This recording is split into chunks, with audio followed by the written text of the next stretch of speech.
Bienvenidos a todos a la clase de anatomía. Hoy veremos miembro inferior.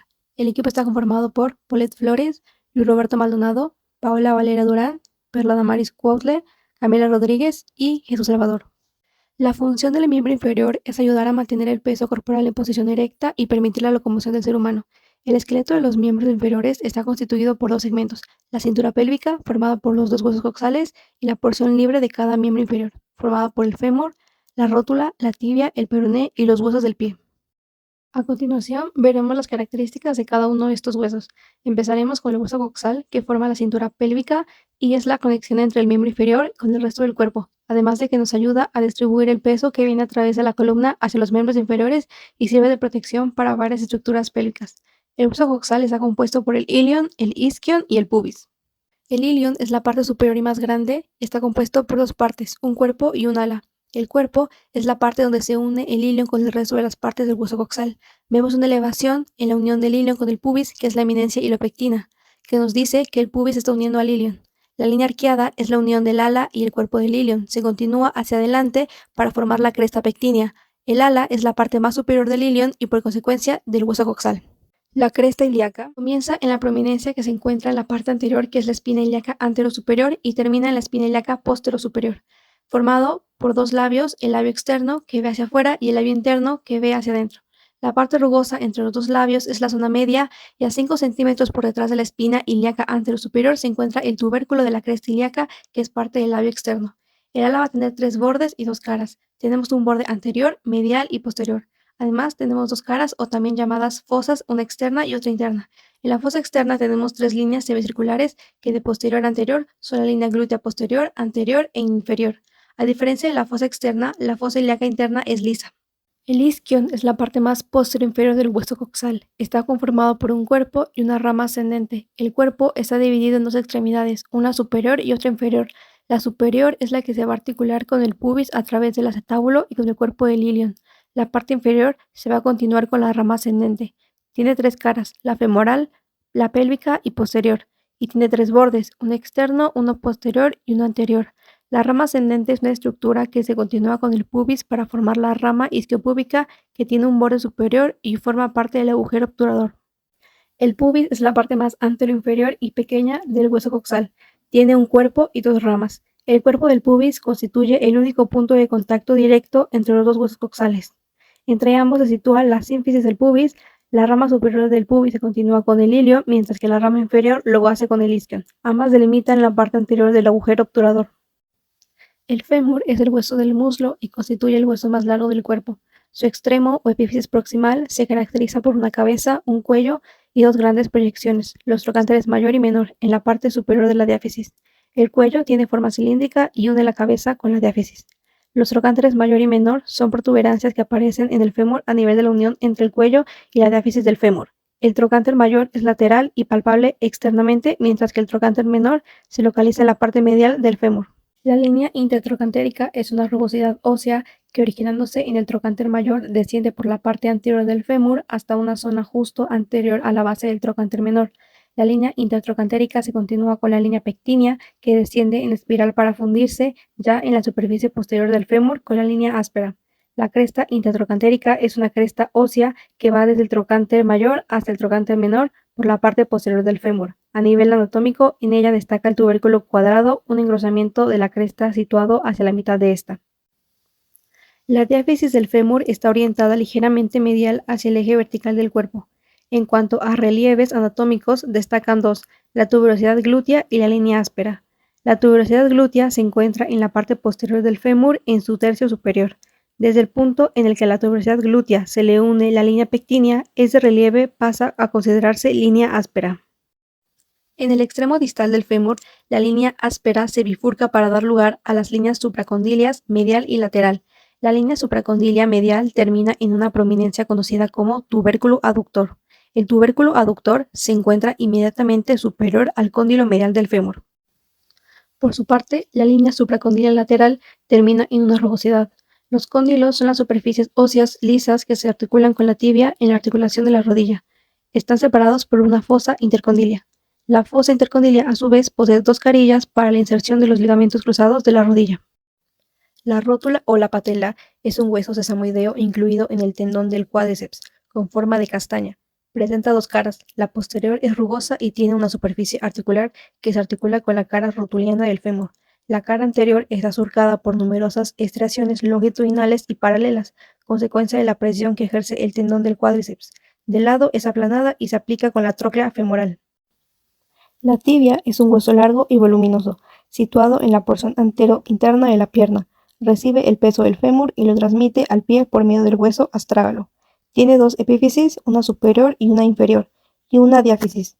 La epífisis superior tiene forma de pirámide triangular invertida, es voluminosa y maciza, siendo la base de la pirámide la cara superior de la tibia, la cual se denomina meseta tibial. Tiene dos superficies articulares horizontales, que son las cavidades glenoideas medial y lateral, que se articulan con los cóndilos femorales. Cada una de ellas presenta un borde periférico semicircular, los cuales en la parte central de la meseta se elevan para formar los tubérculos medial y lateral. En la parte anterior se observa una importante prominencia denominada tuberosidad tibial anterior, lateralmente a la cual se encuentra una pequeña protuberancia, el tubérculo de Gerdi, donde se inserta la fascia lata. La diáfisis o cuerpo es la sección transversal triangular, su cara anteromedial es subcutánea superficial. El peroné es un hueso largo y delgado que se sitúa en la parte externa de la pierna junto a la tibia. Presenta una diáfisis y dos epífisis. La diáfisis es triangular, presenta tres bordes y tres caras. Su borde interno se fija a la tibia por medio de la membrana interósea. La epífisis proximal presenta una apófisis en su parte superior denominada apófisis estiloides del peroné y una superficie articular con su porción anterointerna para la tibia. La epífisis distal tiene una gran apófisis llamada malleolo peroneal. Además, en su cara posterior hay un surco por donde pasa el tendón de los músculos peroneos. En su parte interna hay una superficie articular para el astrágalo y otra para la articulación peroneotibial distal. El tarso es la parte posterior del pie que incluye todos los huesos excepto los huesos metatarsianos y las falanges. El tarso puede dividirse en retropié o grupo proximal y mediopié o grupo distal. El retropié es la parte más posterior del pie y está compuesto por los huesos astrágalo y calcáneo. El astrágalo es el hueso más superior del pie, situándose superiormente al calcáneo. El calcáneo constituye el hueso más grande de todo el tarso. En el calcáneo destaca la tuberosidad del calcáneo que se encuentra en la parte posterior inferior y es el lugar de inserción de muchos músculos de la planta del pie. El mediopié está compuesto por 5 huesos, el navicular o escafoides, el cuboides y los 3 cuneiformes. El navicular o escafoides se sitúa anterior al astrágalo hacia el borde medial del pie. El cuboides se sitúa lateral al navicular y destaca un surco en su superficie plantar. Los 3 huesos cuneiformes son el lateral, el intermedio y el medial. El metatarso es un grupo formado por los 5 huesos más largos en el pie, los cuales están situados en la parte media del pie. Las falanges son los huesos de los dedos. Cada dedo tiene 3 falanges, una proximal, una medial y una distal, excepto el dedo gordo que tiene solo 2, una falange proximal y una falange distal. En esta parte del video voy a explicar acerca de las articulaciones principales del miembro inferior. Vamos a conocer un poco su anatomía básica y su función biomecánica. Iremos desde la pelvis hasta los dedos del pie. Vamos a ir entendiendo cómo esas estructuras nos permiten caminar, correr y mantener el equilibrio. Bien, la primera articulación es la articulación sacroiliaca, que conecta el sacro con los huesos ilíacos, como podemos ver de esta manera. Junto con la sínfisis del pubis, forma parte del anillo pélvico y tiene la función principal de transferir el peso del tronco hacia las extremidades inferiores, o sea, las piernas. Aunque es una articulación sinovial, tiene una movilidad muy limitada, casi de tipo de anfiartrosis, debido a la cantidad de ligamentos que la refuerzan. Ahorita vamos a hablar sobre los ligamentos. Está reforzada por ligamentos muy fuertes, como el sacroiliaco anterior y el sacroiliaco posterior, y está además de los ligamentos como el sacroespinoso y el sacrotuberoso que vamos a ver en la siguiente diapositiva, que limitan el movimiento. Esta región puede generar dolor en pacientes con disfunción mecánica, sobre todo en embarazadas debido a la relajación ligamentaria. Ahora, como ya mencionados, tenemos aquí los sacroiliacos, tenemos los iliolumbares y en la otra diapositiva tenemos los sacrociáticos. Bien, los sacroiliacos están conformados por 2. Tenemos el ligamento sacroiliaco anterior, que es este verde de acá, y el ligamento sacroiliaco posterior, que es este de acá. Los iliolumbares tenemos 4. Tenemos el superior, tenemos el inferior, tenemos el anterior y el posterior. Ahora viendo los sacrociáticos, tenemos 2. Desde una vista posterior podemos ver el mayor y el menor. El mayor, también por su nombre, que es el sacrotuberoso, lo podemos ver de este lado de acá. Y el menor, que se encuentra anterior a este, que es el sacroespinoso, que es este amarillo de acá, que podemos ver mejor desde una vista anterior. Podemos ver cómo aquí se encuentra el sacroespinoso y, ahora sí, posterior a ese, se encuentra el sacrotuberoso. Y por último también tenemos la sínfisis del pubis. Es un disco fibrocartilaginoso interpúbico que podemos ver acá, que va a conectar con otros músculos que mis compañeros mencionarán más adelante en el video. Bien, ahora seguimos con la articulación coxofemoral, o también llamada articulación de la cadera. Esta articulación coxofemoral es una enartrosis que permite una gran variedad de movimientos, como la flexión, la extensión, la abducción, la aducción, rotaciones y circunducción. Como podemos ver, tiene una amplia variedad de movimientos. Y esta une la cabeza del fémur con el acetábulo del hueso coxal. Esta articulación es muy estable gracias a su estructura ósea, que es profunda, y a los potentes ligamentos como el iliofemoral, que este va a evitar la hiperextensión, el pubofemoral, el isquiofemoral, además del ligamento de la cabeza del fémur, que tiene una función especial porque por ahí pasa una arteria muy importante que mis compañeros explicarán más adelante. La cápsula articular es gruesa y fuerte y se refuerza por los músculos que rodean la cadera, que también los veremos más adelante. Bueno, aquí podemos ver este rodete cotiloideo que va a permitir que haya un mejor agarre con la cabeza del fémur con el acetábulo del hueso coxal. Aquí podemos ver este ligamento transverso, que este ligamento transverso va a componer, digamos que parte de la porción inferior de lo que es el acetábulo del hueso coxal, ¿no? Tenemos los ligamentos capsulares, que en una vista anterior tenemos el ligamento iliofemoral, el pubofemoral. Tenemos los ligamentos capsulares de una vista posterior, que es el isquiofemoral. Aquí podemos ver que es este pedazo grande de acá. Y vamos a ver que este también cuenta con una porción pequeña, que es este de acá. Y el ligamento redondo, y como ya les había mencionado, por ahí pasa una arteria importante. Bien, ahora tenemos la articulación de la rodilla. Esta es una articulación sinovial compleja que actúa como una bisagra modificada. Está formada por 3 huesos, el fémur, la tibia y la rótula. Y consta de diferentes tipos de movimientos gracias a sus articulaciones. Estos movimientos, por ejemplo, nos van a permitir la flexión, la extensión y la ligera rotación en flexión. En su interior hay 2 estructuras clave, los meniscos medial y lateral, que son estos de acá, que son fibrocartílados encargados de amortiguar y mejorar la congruencia, prácticamente distribuye las cargas. Además cuenta con ligamentos cruzados, del anterior y posterior, que vamos a ver más adelantito, que estabilizan la rodilla en sentido de anterior y posterior, y los ligamentos colaterales que estabilizan en sentido lateral. Los vamos a ver acá. Como podemos ver aquí tenemos un corte sagital, donde podemos ver las porciones ya mencionadas, la femoral, la tibial y la rotuliana, y podemos ver de esta parte los meniscos. Viendo esta parte de acá, podemos ver los ligamentos. También hay otra diapositiva más adelante que también tiene más ligamentos. Por ejemplo, tenemos el ligamento rotuliano, que es este de aquí, la aleta interna y externa de la rótula, que son estos de acá, la bursa prerotuliana, vista desde un corte sagital, que está aquí externa, digamos que podría ser anterior a la rótula, las bursas infrarrotulianas, superficial y profunda, igual de esta parte de acá, el ligamento transverso de la rodilla, visto desde una vista anterior, y tenemos acá la bolsa adiposa infrarrotuliana. Ahora sí, tenemos 3 tipos de ligamentos aparte de esos, que son los ligamentos posteriores, obviamente vistos desde una vista posterior, que es el ligamento popliteo oblicuo, es este de aquí, el ligamento popliteo arqueado y el menisco femoral anterior posterior, este de acá. Ahora, los ligamentos laterales, tenemos el ligamento colateral interno y el colateral externo. Recordemos que mientras más próximo estés a la línea media, va a ser interno, y mientras más distal estés, va a ser externo, ¿ok? Los ligamentos cruzados, que son estos de aquí, los vamos a ver desde una vista anterior. Okay, tenemos el ligamento cruzado anterior, que va de anterior a posterior, el ligamento cruzado posterior, que es este de aquí, y desde una vista posterior podemos observar a más a detalle cómo es que el ligamento cruzado anterior va a conectar hasta la parte posterior, ¿no? O sea, va yendo desde la parte anterior hasta la parte posterior. Bien, ahora tenemos las articulaciones tibiofibulares. La tibia y el peroné se articulan en 2 puntos, que va a ser la articulación tibio-peronea proximal y la articulación tibio-peronea distal. Las dos unen la tibia y el peroné. Y por ejemplo en la proximal vamos a encontrar el ligamento anterior de la cabeza del peroné y el ligamento posterior de la cabeza del peroné, como podemos ver aquí en estas imágenes. Y en la distal encontramos el ligamento tibio-peroneo anterior y el ligamento tibio-peroneo posterior. También encontramos lo que es la membrana interósea de la pierna, que prácticamente esta membrana nos va a ayudar a estabilizar la relación tibio-peronea y nos va a separar los músculos de la parte delantera y los músculos de la parte trasera de la pierna, que explicarán mis compañeros más adelante. Ahora, podemos ver acá como esta imagen, que es una vista superior, en un corte transversal, donde podemos ver prácticamente lo que es la tibia y el peroné y la membrana interósea de la pierna. Esas articulaciones, aunque discretas, son fundamentales para darle estabilidad al tobillo y permitiendo que la mortaja tibiofibular se mantenga firme durante los movimientos de carga y descarga del pie. Bien, ahora vamos a hablar sobre la articulación talocrural o articulación del tobillo. Esta va a unir la tibia, el peroné y el astrágalo. Es una articulación de trocleartrosis, o sea, una articulación tipo bisagra, que va a permitir 2 tipos de movimientos principales, que es la flexión plantar, que es apuntar los dedos, y la dorsiflexión, que es elevarlos.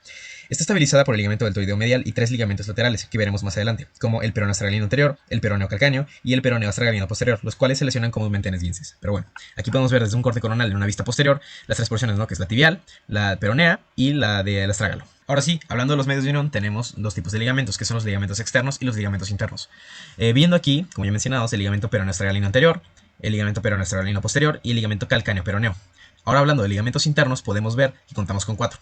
Tenemos el ligamento tibio-astragalina posterior, el ligamento tibio-astragalina anterior, el ligamento tibio-calcánea y el ligamento tibio-navicular, que son estos de acá. Obviamente cuentan con su cápsula articular, que es la porción más externa de estos ligamentos, ¿no? Que prácticamente su función es cubrirlos. Por último, tenemos las articulaciones del pie. El pie es una maravilla biomecánica que está compuesta por múltiples articulaciones que permiten soporte, movimiento y adaptación a superficies. Las principales son cuatro: las intertarsianas entre los huesos del tarso, las tarsometatarsianas entre el tarso y los metatarsianos, las metatarsofalángicas que permiten flexión y extensión de los dedos, y las interfalángicas, ubicadas entre las falanges tipo bisagra. Esas articulaciones están forzadas por ligamentos plantares dorsales y colaterales que trabajan juntos para permitir la propulsión durante la marcha. Bien, iniciamos con estos principales tres, que es la articulación subastragalina, que es esta de aquí, que cuenta con 4 ligamentos: el ligamento calcáneo estragalino interóseo, el ligamento calcáneo estragalino lateral, el ligamento calcáneo estragalino posterior y el ligamento calcáneo estragalino medial. ¿Ok? Seguimos con la articulación astragalocalcáneo-escafoidea, que es esta de aquí, la podemos ver en esta imagen desde una vista superior, y cuenta con 2 ligamentos: el ligamento calcáneo-escafoideo plantar y el ligamento calcáneo-escafoideo dorsal. Y bueno, por último, en esta diapositiva tenemos la articulación calcáneo-cuboidea, que es esta de aquí, que cuenta con 4 ligamentos, que es el ligamento bifurcado, el ligamento calcáneo-cuboideo dorsal, el ligamento plantar corto y el ligamento plantar largo. Y aquí es donde se encuentra la articulación. Seguimos con las articulaciones intertarsianas, donde encontramos la articulación cúneo-cuboidea, que cuenta con los ligamentos cúneo-cuboideos dorsales y el ligamento cuboideo navicular, que es este de aquí. Bien, seguimos con la articulación intercuneiforme, que cuenta con los ligamentos intercuneiformes dorsales, que son estos de acá. Aquí los podemos ver desde otra vista lateral. ¿Ok? Y la articulación cuneo-escafoidea, que es esta de acá, que cuenta con los ligamentos cuneo-escafoideos dorsales. ¿Ok? Son estos 4 de acá. Seguimos ahora sí con las demás, que son las articulaciones tarsometatarsianas, intermetatarsianas y articulaciones metatarsofalángicas. Bien, estas son las articulaciones tarsometatarsianas, ¿ok? Que conectan el tarso con los metatarsos, ¿ok? Y que cuentan con los ligamentos tarsometatarsianos dorsales, plantares e interóseos, que son todos estos de acá que están marcados. Las articulaciones intermetatarsianas, que son estas de acá, que son, como ya mencionados, ¿no? Que son entre los metatarsos, que bueno, cuentan con los ligamentos metatarsianos dorsales, plantares e interóseos, que son estos de acá adelantitos. Como podemos ver, están entre los metatarsos. Y por último, encontramos las articulaciones metatarsofalángicas, donde podemos encontrar los ligamentos transverso profundo del metatarso, los ligamentos colaterales que prácticamente le van a dar un refuerzo, ¿no?, a estas articulaciones, y las articulaciones interfalángicas, que son más adelante, que prácticamente tienen la misma función que, por ejemplo, este ligamento colateral, pero que también son ligamentos colaterales en sí, pero pues prácticamente nada más van a estar más distal, ¿no?, a los falanges. Hola, ahora yo hablaré de los músculos de la cadera y el muslo. Comenzaré con los músculos de la cadera. Músculos glúteos superficiales. Glúteo mayor. Se origina en la línea glútea posterior, sacro, ligamento sacrotuberoso y fascia toracolumbar. Se inserta en el tracto iliotibial y la tuberosidad glútea del fémur. Su acción es la extensión, rotación externa, abducción de las fibras superiores y la aducción de las fibras inferiores del muslo. La articulación es la coxofemoral. Glúteo medio. Se origina entre las líneas glúteas anterior y posterior. Se inserta en el trocánter mayor del fémur. Su acción es la abducción, rotación medial, fibras anteriores y la estabilización del pelvis. Su articulación es la cadera. Glúteo menor. Se origina entre las líneas glúteas anterior e inferior. Se inserta en el trocánter mayor. Su acción es igual a la del glúteo medio y su articulación es la coxofemoral. Tensor de la fascia lata. Se origina en la cresta ilíaca y se inserta en el tracto iliotibial. Su acción es la extensión y rotación lateral de la pierna, la rodilla, abducción y rotación medial del muslo coxofemoral. Ahora seguiré con los músculos glúteos profundos. Estos tienen funciones comunes como es la rotación lateral del muslo, la abducción del muslo en flexión, excepto el cuadro femoral, y la estabilización de la cabeza femoral. Obturador externo. Tiene origen en la cara externa y la membrana obturatriz. Su inserción es la fosa gántea. Obturador interno. Su origen es la superficie interna de la membrana obturatriz y su inserción es el trocánter mayor. Gemelo superior. Su origen es la espina ciática y su inserción es el trocánter mayor. Gemelo inferior. Su origen es la tuberosidad del isquion y su inserción el trocánter mayor. Piriforme. Su origen es la cara anterior del sacro y su inserción el trocánter mayor. Cruza por el foramen ciático mayor. Cuadrado femoral. Su origen es la tuberosidad del isquio y su inserción es la cresta intertrocantérica y no realiza abducción en la flexión. Ahora comenzaré con los músculos del muslo. Músculos anteriores. Ilíaco. Su origen es la fosa ilíaca y su inserción el trocánter menor. Su función es la flexión del muslo y su articulación la coxofemoral. Psoas mayor. Su origen son las vértebras de la T12 a la L4 y su inserción es el trocánter menor. Su función es la flexión y la ligera rotación lateral del muslo y su articulación es la coxofemoral. Psoas menor. Su origen son las vértebras T12 y L1 y su inserción es la cresta perignea. Su función es la flexión débil del tronco, pelvis, y su articulación es la lumbosacra. Sartorio. Su origen es la espina ilíaca anterosuperior y su inserción es la cara medial de la tibia. Su función es la flexión, abducción y rotación lateral del muslo, la flexión y rotación medial de la pierna, y sus articulaciones son la coxofemoral y la rodilla. Cuádriceps femoral. Está compuesto por 4 músculos y se insertan en la rótula mediante un tendón común. Recto femoral. Se origina en la espina ilíaca anteroinferior y en el surco supraacetabular. Su función es la de flexionar el muslo y extender la pierna. Sus articulaciones son la coxofemoral y la rodilla. Vasto medial. Su origen es la línea intertrocantérica y la línea áspera. Su función es extender la pierna y su articulación es la rodilla. Vasto lateral. Su origen es el trocánter mayor y la línea áspera, y su función es extender la pierna, su articulación es la rodilla. Vasto intermedio. Su origen es la cara anterior del fémur y su función es extender la pierna, su articulación es la rodilla. Músculos mediales. Gracil. Tiene origen en el pubis y su inserción es la tibia, pata de ganso. Su función es la aducción del muslo, flexión y rotación medial de la pierna. También actúa en la rodilla. Perigneo. Su origen es la rama púbica superior y su inserción es la línea perignea del fémur. Su función es la aducción y la flexión del muslo. Aductor largo. Su origen es el pubis y su inserción la línea áspera. Su función es la aducción del muslo. Aductor corto. Su origen es el pubis y su inserción es la línea áspera. Su función es la aducción ligera y rotación medial del muslo. Aductor mayor.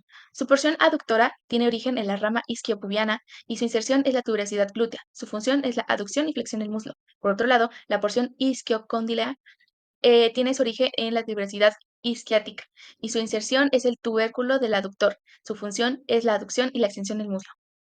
Músculos posteriores. Bíceps femoral. Su inserción común es la cabeza del peroné, pero su cabeza larga tiene su origen en la tuberosidad isquiática y su función es la extensión del muslo, flexión y rotación externa de la pierna. Sus articulaciones son la coxofemoral y la rodilla. Por otro lado, la cabeza corta tiene origen en la línea áspera. Su función es la flexión y rotación externa de la pierna. Su articulación es la rodilla. Semimembranoso. Su origen es la tuberosidad isquiática y su inserción es el cóndilo medial de la tibia. Su función es la extensión del muslo, la flexión y rotación medial de la pierna. Las articulaciones son coxofemoral y la rodilla. Por último, el semitendinoso. Su origen es la tuberosidad isquiática. Su inserción es la tibia, en la pata de ganso, y su función es igual a la del semimembranoso. Hola, mi nombre es Jesús y les voy a mostrar sobre los músculos de la pierna y el pie, empezando con el compartimento anterior de la pierna. La tibia anterior tiene la función de la dorsiflexión del pie y contribuye a la inversión. Se origina en la parte lateral de la tibia, en la membrana interosa de la pierna y en la fascia profunda y tabique intermuscular adyacente. Se inserta en la base del primer metatarsiano y la cuña medial. Luego seguiríamos con el extensor largo del dedo gordo. Se origina en la parte medial de la piel de la superficie anterior de la peroné y en la membrana interosa adyacente. Cuenta con la función de extender los del dedo gordo y también participa en la dorsiflexión del pie. Luego se inserta hasta la falange distal del dedo gordo. Luego continuaríamos con el extensor largo de los dedos. Se origina en el cóndilo lateral de la tibia, en la parte superior de la fíbula y la membrana interosa. Y cuenta con la función de extender los 4 dedos laterales del segundo al quinto y ayuda a la dorsiflexión del pie. Luego se inserta en las falanges medias y distales de los dedos del segundo al quinto. Y luego por último el peroné anterior. Este se origina en la parte distal de la cara anterior de la fíbula y en la membrana interosa adyacente. Cuenta con la función de contribuir a la dorsiflexión y elevación del pie. Y luego se inserta en la fase del quinto metatarsiano. Luego iríamos por el compartimento lateral. El peroné largo se origina en la cabeza y parte superior de la cara lateral de la fíbula y en la fascia profunda de la pierna. Esta se inserta en la base del primer metatarsiano y en la cuña medial. Cuenta con la función de la inversión del pie y ayuda en la flexión plantar, o sea, baja la parte superior del pie. Luego sería el peroné corto. Este se origina en la parte inferior de la cara lateral de la fíbula y luego se inserta en la base del quinto metatarsiano y cuenta con la función de la inversión del pie y apoya en la flexión plantar. Luego continuaríamos con el compartimento superficial posterior. Este se origina, el gastrocnemio tiene dos cabezas, la medial y la lateral. La medial se origina en el cóndilo medial del fémur, mientras que la lateral se origina en el cóndilo lateral del fémur. En la inserción se une al tendón de Aquiles y se inserta en la cara posterior del calcáneo. Su funcionamiento es la flexión plantar del pie y la flexión de la pierna sobre el muslo. Y el soleo se origina en la cara posterior de la cabeza de la fíbula, en la línea del soleo de la tibia, en el tercio medial de la tibia, o sea, el borde medial, y luego se inserta en el tendón de Aquiles hacia la cara posterior del calcáneo. Y como funcionamiento tiene la flexión plantar del pie, especialmente importante durante la bipedestación y la marcha. Y luego por último el plantar. Este se origina por encima del cóndilo lateral del fémur y luego se inserta en la cara posterior del calcáneo. y con funcionamiento ayuda a la flexión plantar y a la flexión débil de la pierna. Es un músculo accesorio y puede hacer falta en algunas personas. Y luego seguiríamos con el compartimiento posterior profundo. La tibia posterior se origina en la cara posterior de la tibia y la fíbula, en la membrana interiorosa entre ambas. Y luego en la inserción principalmente en la tuberosidad del escafoides y en las cuñas y el cuboides de las bases del metatarsiano del segundo al cuarto. Y luego su funcionamiento es flexionar a la planta del pie y la inversión. Luego sería el flexor largo de los dedos. Este se origina en la cara posterior de la tibia y luego se inserta en las falanges distales de los dedos del segundo al quinto. Y luego su funcionamiento flexiona los 4 dedos laterales y participa en la flexión plantar del pie. Luego seguiría el flexor largo del hallux. Se origina en la cara posterior de la fíbula y la membrana interosadyacente. Este se inserta en la falange distal del dedo gordo y tiene como funcionamiento la flexión del dedo gordo y colabora con la flexión plantar del pie. Y luego seguiría el popliteo, que se origina en el cóndilo lateral del fémur y la cápsula articular de la rodilla. Esta se inserta en la parte posterior de la tibia y por encima de la línea del soleo. Y cuenta con el funcionamiento de flexionar la rodilla y rotar medialmente la tibia para desbloquear la articulación cuando comienza la flexión. Luego seguiríamos con los músculos del pie. La primera capa, que es la superficial, empezaríamos con el adductor del hallux. Se origina en la tuberosidad del calcáneo y el retinaculario-flexor. Se inserta en el lado medial de la base de la falange proximal del hallux y su función es abducir y flexionar el dedo gordo. Y luego seguiríamos con el flexor corto de los dedos. Se origina en la tuberosidad del calcáneo, en la inserción de las falanges medias de los dedos del segundo al quinto, y la función es flexionar las falanges medias de los 4 dedos laterales. Luego seguiríamos con el adductor del dedo pequeño. Se origina en la tuberosidad del calcáneo, se inserta en el lado lateral de la base de la falange proximal del quinto dedo y cuenta con la función de abducir y flexionar el quinto dedo. Segunda capa del pie. El cuadrado plantar se origina en la cara medial y lateral de la planta del calcáneo. Esta se inserta en el tendón del flexor largo de los dedos y cuenta con la función de corregir la dirección del tirón del flexor largo de los dedos. Luego seguiríamos con los lubricales, que son 4. Se originan en los tendones del flexor largo de los dedos, se insertan en la expansión extensora de los dedos del segundo al quinto y la función es flexionar las falanges proximales y extienden las interfalángicas. Tercera capa. El flexor corto del hallux. Esta se origina en el cuboides y la cuña lateral. Se inserta en los lados mediales y la lateral de la base falange proximal del hallux. Cuenta con la función de flexionar la falange proximal del dedo gordo. Y luego seguimos con el adductor del dedo gordo o el hallux. Este es el origen. Cuenta con 2 cabezas. La cabeza oblicua, que se origina en la base de los metatarsianos del segundo al cuarto, y la cabeza transversa. Se origina en el ligamento plantar de las articulaciones metatarsofalángicas y se inserta en el lado lateral de la base de la falange proximal del hallux y cuenta con la función de aducción del hallux. Luego seguiríamos con el flexor corto del quinto dedo. Esta se origina en la base del quinto metatarsiano y se inserta en la base de la falange proximal del quinto dedo y cuenta con la función de flexionar la falange proximal del quinto dedo. Cuarta y última capa. Interosos plantares, que son 3. Estos se originan en los lados mediales de los metatarsianos del tercero al quinto. Estos se insertan en los lados mediales de las bases de las falanges proximales del tercero al quinto y cuentan con la función de aducir de los dedos hacia el segundo dedo. Los interosos dorsales, que son 4. Estos se originan en los lados adyacentes de los metatarsianos del primero al quinto y luego se insertan en las bases de las falanges proximales de los dedos del segundo al cuarto y cuentan con la función de aducir los dedos que ayudan a que se alejen del segundo dedo. Hola a todos, el día de hoy vamos a conocer los vasos sanguíneos del miembro inferior de forma clara y ordenada. Primero iniciaremos por el recorrido arterial, que dividiremos en la irrigación en 4 regiones principales: cadera y muslo, rodilla, pierna y pie.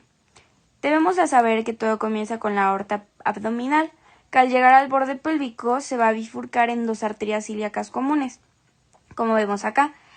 Cada una de estas se va a dividir en arterias ilíacas internas y externas. Las arterias ilíacas internas son las encargadas de irrigar estructuras pélvicas, el perine y parte del muslo, incluyendo ramas como la arteria obturatriz que vemos en esta imagen y las arterias glúteas,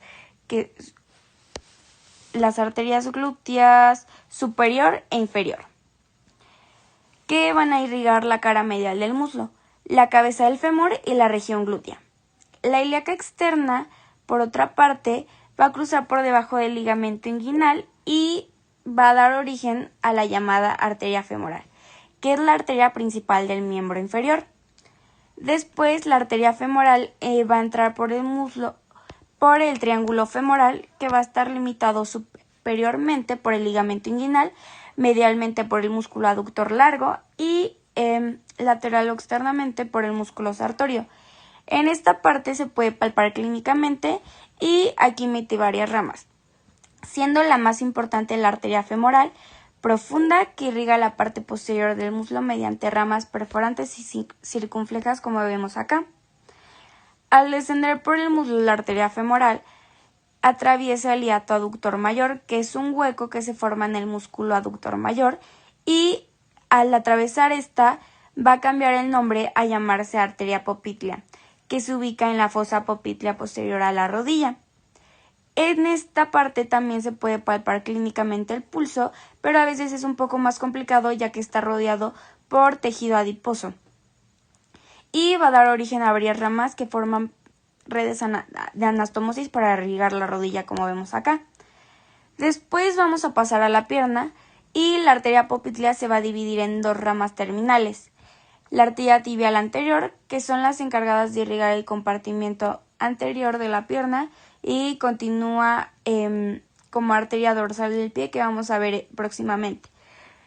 También se va a dividir en la arteria tibial posterior, que va a ser la encargada de irrigar la parte posterior de la pierna, y va a dar origen a la arteria fibular, que vemos acá, que va hacia la región lateral de la pierna. Ya una vez en la región del pie, en el dorso, la arteria dorsal del pie va a emitir ramas como las arterias tarsianas. La arteria arcuata, que va a formar un ángulo para después desembocarse en las arterias metatarsianas dorsales, que van a irrigar los dedos del pie mediante las arterias digitales dorsales que vemos acá. En la parte plantar del pie vamos a encontrar la arteria tibial posterior, que después se va a dividir en arterias plantares medial y lateral, que vemos acá. La lateral forma el arco plantar, que va a dar origen a las arterias metatarsianas plantares para irrigar la parte inferior de los dedos del pie. En esta ocasión también vamos a hablar sobre el sistema venoso del miembro inferior, que se va a encargar de devolver la sangre desoxigenada hacia el corazón. Este sistema se va a dividir principalmente en dos partes: venas superficiales y venas profundas, que se van a comunicar entre sí mediante venas perforantes. Primero vamos a empezar por el sistema superficial venoso, que se encuentra justo por debajo de la piel. Todo inicia en el pie, donde hay dos redes venosas principales: el arco venoso dorsal, que vemos acá en el dorso del pie, y las redes venosas plantares. De estas redes se van a originar dos venas importantísimas: la vena safena magna, que es la más larga del cuerpo, que asciende por la cara medial de la pierna y del muslo, que vemos en esta imagen, y va a terminar drenando en la vena femoral, justo por debajo del ligamento inguinal. También vamos a encontrar la vena safena menor, que asciende por la parte posterior de la pierna y desemboca en la vena popltea, en la fosa popltea, que ya habíamos mencionado anteriormente en el tema de las arterias. Detrás de la rodilla. Estas venas superficiales son importantes clínicamente, ya que pueden extraerse y usarse como injertos en procedimientos como es el bypass coronario, y también son comunes en sitios de varices. Ahora vamos a pasar por el sistema venoso profundo, que corre paralelo a las arterias que ya habíamos mencionado anteriormente. Todo comienza en el pie, con las venas digitales y metatarsianas que vemos acá, que son las encargadas de drenar en los arcos venosos plantar y dorsal del pie. De ahí la sangre asciende a través de las venas tibial anterior y tibial posterior, que vemos acá, y junto con la fibular, todas ellas acompañando de sus arterias correspondientes. Estas venas profundas van a converger a nivel de la rodilla en la vena popltea que vemos acá, que asciende por la parte posterior del muslo, si se ve en esta imagen, y se convierte en la vena femoral al pasar por el hiato aductor, que ya habíamos mencionado anteriormente, que es el hueco que se forma en el músculo aductor mayor, que va a drenar la sangre del compartimiento posterior del muslo. Finalmente vamos a encontrar la vena femoral, que se convierte en la vena ilíaca externa al pasar por el ligamento inguinal. Esta se va a unir con la vena ilíaca interna para formar la vena ilíaca común, y ambas ilíacas comunes van a converger para unirse en la vena cava inferior, que lleva la sangre directamente al atrio ventricular derecho del corazón, y todo este va a formar un sistema B. Para cerrar siento que vale la pena mencionar que las válvulas venosas presentes en todo este sistema son esenciales para prevenir el reflujo de la sangre. Cuando estas válvulas llegan a fallar, como es el caso de la insuficiencia venosa crónica, pueden llegarse a aparecer edemas y cambios en la piel que también generan úlceras varicosas. Y estas es importante, que son importante tratarse. Hola, muy buenas tardes. Mi nombre es Camila Rodríguez Vázquez y hoy les hablaré sobre la inervación y topografía del miembro inferior, centrándonos en cómo el sistema nervioso controla esta región y cómo se disponen algunas estructuras clave. Comenzamos con el plexo lumbar, formado por las raíces nerviosas de L1 a L4.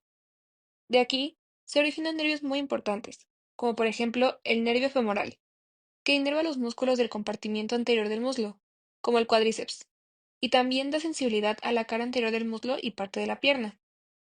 Por otro lado, tenemos al nervio obturador, que pasa por el agujero obturador e inerva los músculos aductores del muslo. Y por último, el nervio cutáneo femoral lateral, que da sensibilidad a la parte lateral del muslo. Estos nervios permiten tanto el movimiento como la sensibilidad de las estructuras clave del muslo. Más abajo encontramos el plexo sacro, formado por L4 a S4. De este plexo nace el nervio ciático, el más grande del cuerpo humano. Este se divide en el nervio tibial, que inerva los músculos posteriores de la pierna y la planta del pie, y el nervio peroneo común, que se bifurca en profundo y superficial, encargado de los músculos anteriores y laterales de la pierna. Además, encontramos otros nervios importantes, como el glúteo superior, que inerva al glúteo medio y menor, el glúteo inferior, encargado del glúteo mayor, y el nervio pudendo, que aunque está más relacionado con la región perianal, también forma parte del plexo sacro. En cuanto a la sensibilidad, los dermatomas nos muestran qué áreas de la piel están inervadas por cada raíz nerviosa espinal. Por ejemplo, L3 se relaciona con la parte anterior del muslo, S1 con la parte posterior de la pierna y el borde lateral del pie. También, cada nervio periférico tiene su área sensitiva específica, lo cual es muy útil en la exploración clínica. Hay regiones clave en la topografía del miembro inferior. El triángulo femoral, donde encontramos el nervio femoral, arteria y vena femoral. La fosa poplitea, detrás de la rodilla, donde se ubican el nervio tibial, la arteria y vena popliteas. Y por último, el túnel del tarso, en el tobillo, donde el nervio tibial puede comprimirse. Entender esta anatomía tiene muchas aplicaciones clínicas. La ciática ocurre cuando el nervio ciático se comprime, causando dolor que baja por toda la pierna. Una lesión del nervio femoral puede dificultar la extensión de la rodilla, y el daño al nervio peroneo puede causar pie caído, impidiendo levantar el pie al caminar. Y por último, el síndrome del túnel tarsiano. El nervio tibial se comprime, causando dolor o entumecimiento en el pie. En resumen, la inervación del miembro inferior depende de los plexos lumbar y sacro. El primero controla principalmente el muslo anterior y medial, a través de nervios como el femoral y el obturador. El plexo sacro, en cambio, da origen al nervio ciático y sus ramas, que se encargan del resto de la pierna y el pie, tanto en función motora como sensitiva. Conocer esta organización es clave para entender cómo se mueve y percibe el miembro inferior, y también para identificar patologías como la ciática, el pie caído o el síndrome del túnel tarsiano. Además, la distribución sensitiva por dermatomas y nervios periféricos nos orienta en la exploración clínica. En definitiva, esta anatomía es esencial para el diagnóstico y tratamiento de muchas condiciones neurológicas y musculoesqueléticas. Muchas gracias.